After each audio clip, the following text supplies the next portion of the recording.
quarterback currently sits third on the depth chart in Cleveland, but that has not dented his confidence at all. He says he'll be ready when the time comes. Take a listen.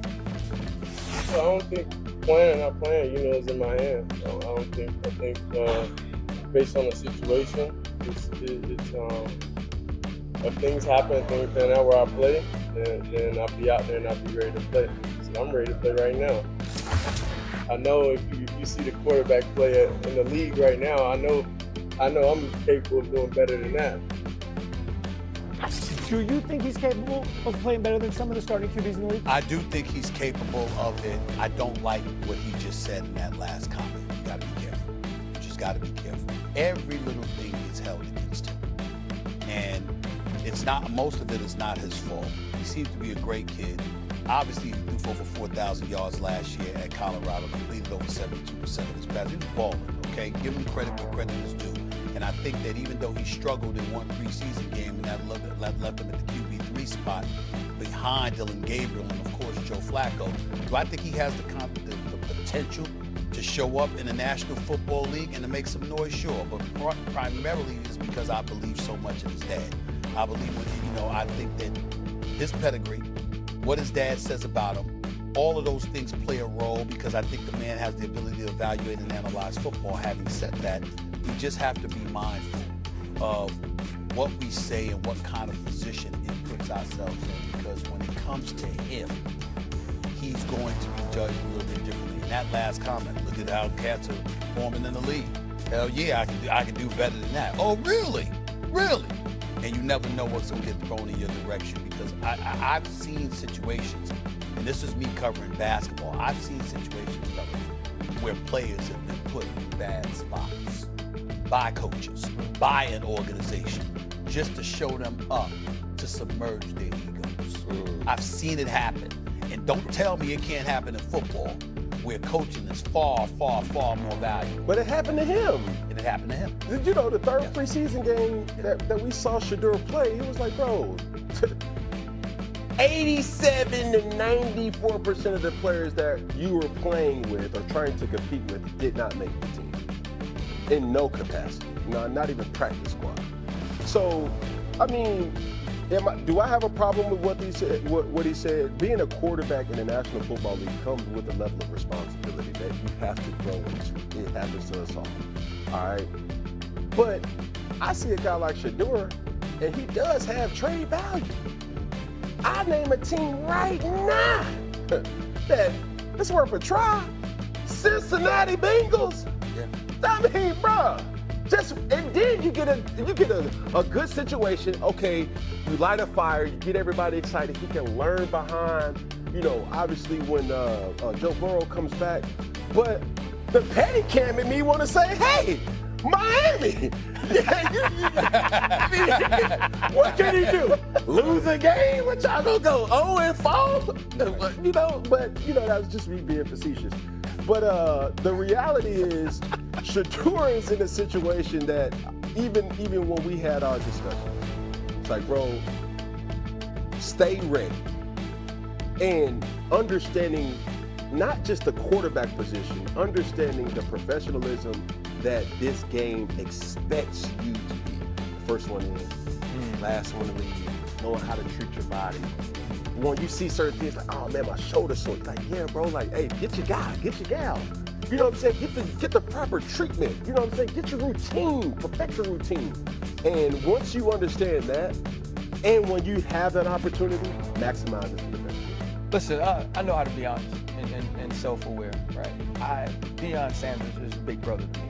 I love Shedeur Sanders. I think he prepares. I think he works hard. I think he's dedicated to his craft. I look at the NFL, Tennessee, Atlanta, the Giants, New Orleans, Cincinnati, the Jets, Cleveland, Miami, Houston, Carolina, Denver, Minnesota, New England. I think all of those teams have the exact same record if Shedeur Sanders is their quarterback.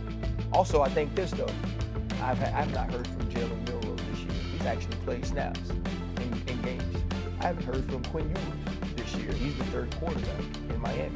I haven't heard from Dylan Gabriel, who's actually the number 2 in Cleveland. The thing about Shedeur Sanders is he also has to understand what comes along with being Shedeur Sanders. What is the microscope of being Shedeur Sanders, how everything that I say and do is going to be critiqued as to how prepared I am to lead an organization. Because for whatever it's worth, I tell this to any young kid I talk to, you have to know who you are in every room and who everybody else is in that room. It doesn't mean you got to dim your light. It doesn't mean you have to have fake modesty or humility, but you got to understand, in Cleveland, you're the third quarterback. In Cleveland, you're the 5th round pick. And you're going to get that level of opportunity. You're going to get that level of treatment. You're going to get that level of respect. So when you speak, you have to speak from that place. Because whether you believe the quarterback play in whatever place is something that you're better than, at least in your own building, they don't think you're better than Joe Flacco. At least in your own building, they don't believe you're better than Dylan Gabriel. And so for Shedeur Sanders, it's about what can I do to help Cleveland be better. When he said the other day, I'm taking every practice rep as my game rep. The scout team is game day every day. That's perfect because that's what a 5th round, 3rd string quarterback should think. That's the way he should act. That's the way he should behave. That's leadership. That's professionalism.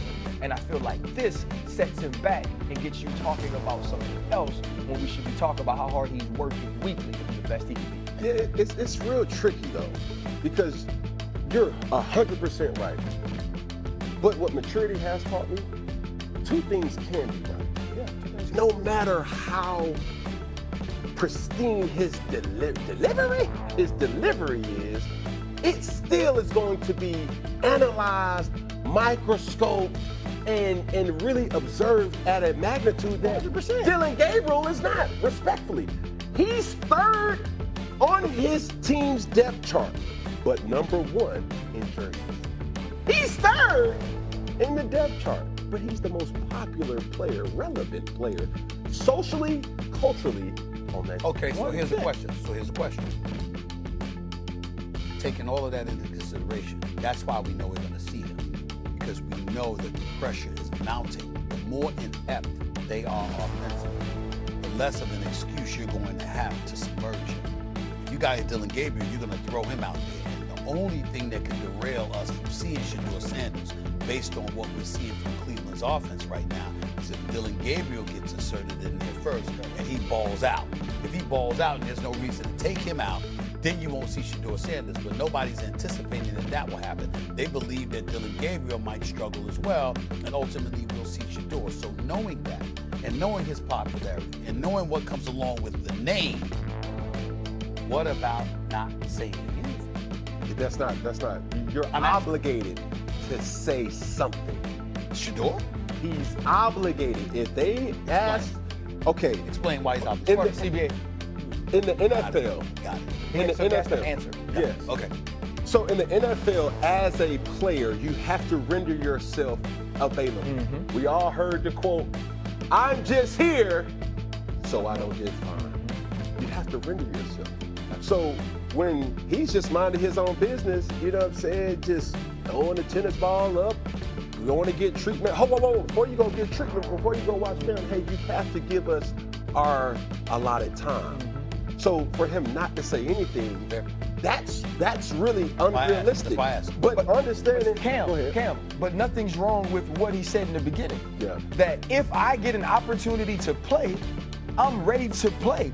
And I know like the people who love Shedeur and are his fans and support him want him to continue to be him, right? Because they don't want to feel like the NFL humbled him or that there was some level of collusion so Shedeur Sanders couldn't be himself, couldn't have his bravado, couldn't have his confidence. But you also got to understand, man, and especially in this world, sometimes you just got to play the game. Yeah. Sometimes you just got to hold it close to your vest until you get a chance to show it on the field. And that's not selling out. No! You see it? No! Thank you. And I'm just, bro. I've been saying it for years. You have to play the game. You have to understand that. And once you understand that, especially with an influential figure, oh, you're dangerous. But this also is the question that has to be asked. Does Coach Stefanski really want Shedeur to be his quarterback? Does the management and ownership? I've been asking that question for weeks. Do they want him a part of the team? Yes. Why? Because he's good for business. Do they want him to be the quarterback?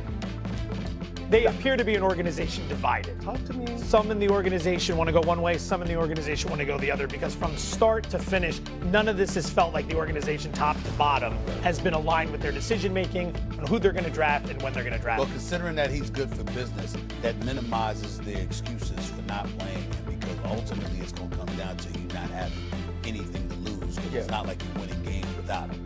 You're losing games. So if you're going to continue to do that, then. And the frustrating thing about this is the defense big time. is giving you opportunities. The defense is amazing. Their defense is Super Bowl caliber. And I know I say this once a week, Myles Garrett, period, point blank. The best. Talk about him like you talk about Lawrence Taylor, Reggie White, Aaron Donald, and J.J. Watt. He's that good. Leave it there, because I got a game I want you guys to weigh in on. We haven't done anything with Philadelphia, Tampa Bay yet. Hurts and Mayfield going at it this weekend. Captain Clutch Baker Mayfield. Do we trust him with the game on the line?